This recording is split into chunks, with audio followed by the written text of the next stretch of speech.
हरे कृष्णा, राधे राधे। आप सभी का स्वागत है मेरे चैनल में।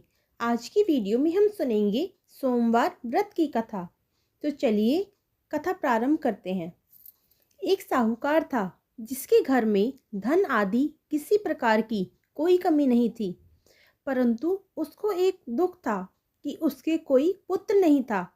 वह इसी चिंता में रात दिन रहता था। पुत्र की कामना के लिए वह प्रत्येक सोमवार को शिवजी का व्रत और पूजन किया करता था तथा सायंकाल को शिवजी के मंदिर में जाकर शिवजी के श्री विग्रह के सामने दीपक जलाया करता था।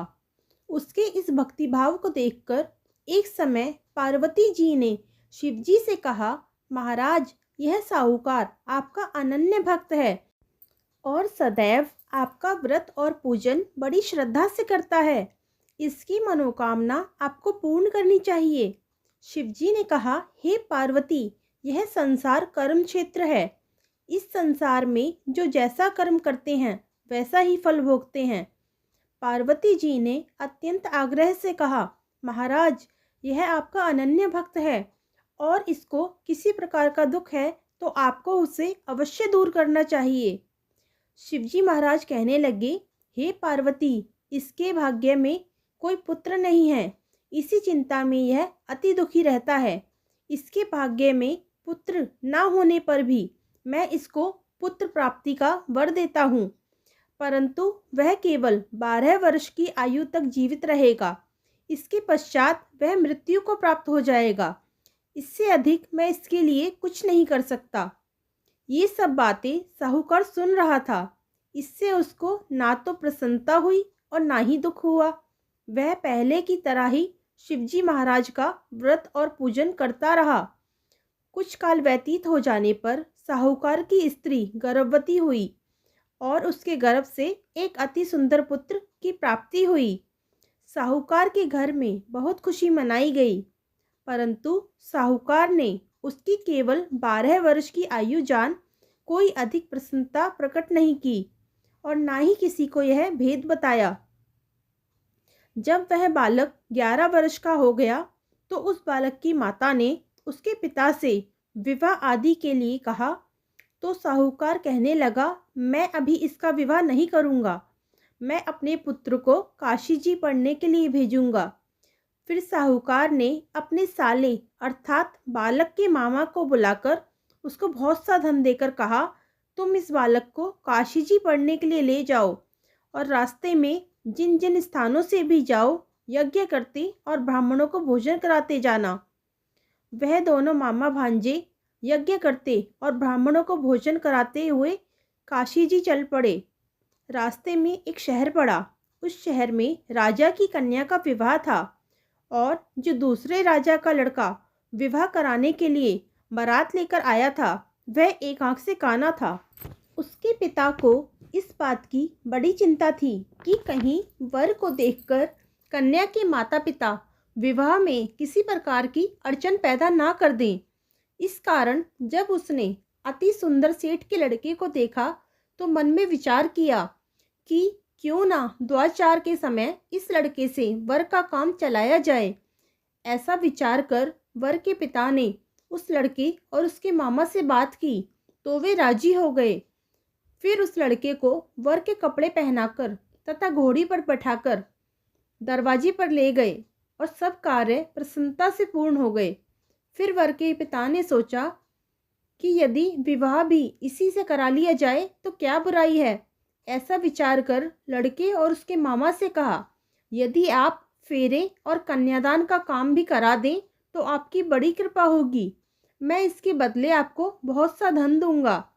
तो उन्होंने इसे सहर्ष स्वीकार कर लिया और विवाह कार्य बहुत ही अच्छी तरह से संपन्न हो गया। परंतु जिस समय लड़का जाने लगा उसने राजकुमारी के चुन्नी के पल्ले पर लिख दिया कि तुम्हारा विवाह मेरे साथ हुआ है, परंतु जिस राजकुमार के साथ तुमको भेजेंगे वह एक आंख से काना है। मैं काशी जी पढ़ने जा रहा हूँ। लड़के के जाने के पश्चात जब राजकुमारी ने अपनी चुन्नी पर ऐसा लिखा पाया तो उसने राजकुमार के साथ जाने से मना कर दिया और कहा, यह मेरा पति नहीं है, मेरा विवाह इसके साथ नहीं हुआ है। जिससे मेरा विवाह हुआ है वह तो काशी जी पढ़ने गया है। राजकुमारी के माता पिता ने अपनी कन्या को विदा नहीं किया और बारात वापस चली गई। उधर सेठ का लड़का और उसका मामा काशी जी पहुंच गए। वहां जाकर उन्होंने यज्ञ करना और लड़के ने पढ़ना शुरू कर दिया। जब लड़के की आयु 12 साल की हो गई, उस दिन उन्होंने यज्ञ रचा था। लड़के ने अपने मामा से कहा, मामा जी आज मेरी तबीयत कुछ ठीक नहीं है। मामा ने कहा, अंदर जाकर सो जाओ।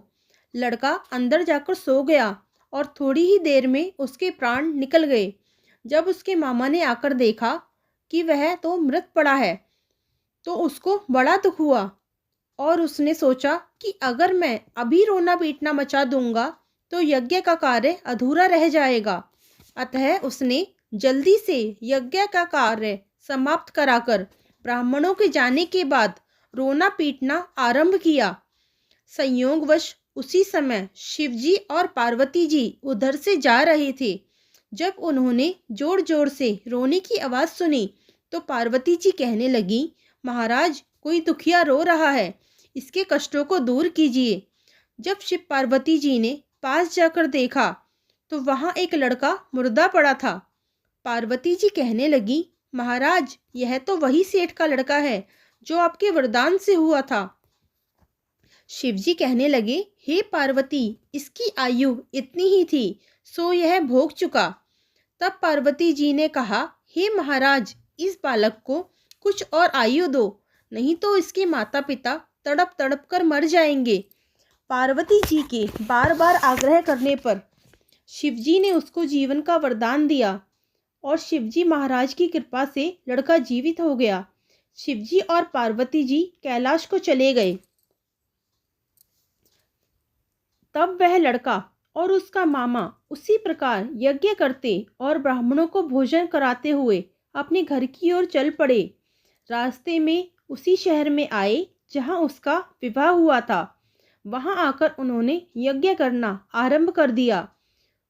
तो उस लड़के के ससुर वहां के राजा ने उसको पहचान लिया और अपने महल में ले जाकर उसकी बड़ी खातिर की और साथ ही बहुत दास दासियों सहित आदर पूर्वक लड़की और जवाई को विदा किया। जब वे अपने शहर के निकट आए तो मामा ने कहा, मैं पहले तुम्हारे घर जाकर खबर कर देता हूँ। जब उस लड़के का मामा घर पहुंचा तो उसने देखा कि उसके माता पिता घर की छत पर बैठे हैं और यह प्रण कर रखा है कि यदि हमारा पुत्र सकुशल लौट आया तो हम राजी खुशी नीचे आ जाएंगे, नहीं तो छत से गिरकर अपने प्राण खो देंगे। इतने में जब उसके मामा ने आकर यह समाचार दिया कि आपका पुत्र आ गया तो उसको विश्वास नहीं हुआ। तब मामा ने शपथ पूर्वक कहा कि आपका पुत्र अपनी स्त्री तथा बहुत सारा धन साथ लेकर आया है। तो सेठ ने आनंद के साथ उसका स्वागत किया और बड़ी ही प्रसन्नता के साथ रहने लगे। जो कोई भी सोमवार के व्रत को धारण करता है अथवा इस कथा को पढ़ता या सुनता है उसकी समस्त मनोकामनाएं पूर्ण होती है। बोलिए हर हर हर महादेव की जय। ओम नमः शिवाय।